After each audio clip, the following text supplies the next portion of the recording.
அண்மைச் செய்தி. சேலம் மாவட்டம் மேட்டூர் அருகே தலை தனியாகவும் உடல் தனியாகவும் பூசாரி ஒருவர் கிடந்ததால் அதிர்ச்சி ஏற்பட்டிருக்கிறது. கூடுதல் தகவல்களை தருகிறார் எமது செய்தியாளர் ராஜசேகரன். ராஜசேகரன், முழு விவரங்கள் என்ன? வணக்கம். சற்று முன்பாக மேட்டூரில் இருந்து சேலம் செல்லும் சாலையில் சின்னக்காவூரை சேர்ந்த வெங்கட்ராமன், இவர் கோவில் பூசாரி. இவர் சைக்கிள் தள்ளிட்டு வந்துட்டு இருந்திருக்காரு. இன்று பிற்பகல் ஒரு சுமார் 4 மணி அளவில். அப்போ சிறிது தூரம் வந்த பிறகு அவர் தலை தனியாகவும் உடல் தனியாகவும், அதாவது தலையும் உடலும் 40 அடி தூரத்துக்கு கிடந்திருக்கு. இதை அப்பகுதியில் இருக்கிறவங்க பார்த்துட்டு கருமலைக்குடல் போலீசாருக்கு தகவல் கொடுத்துருக்காங்க.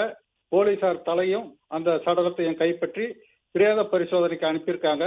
இது தலை வெட்டப்பட்டதா அல்லது இந்த இரும்பு பிளேட் ஏற்றி வரப்பட்ட லாரியில அடிபட்டு தலை சிதைக்கப்பட்டதா அப்படிங்கிறது மர்மமா இருக்கு.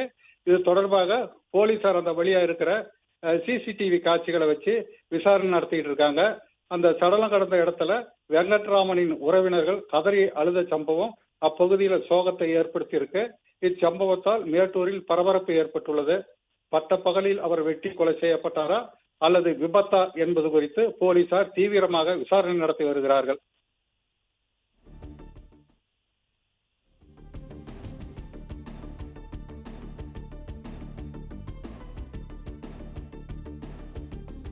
தகவல்களுக்கு நன்றி ராஜசேகரன்.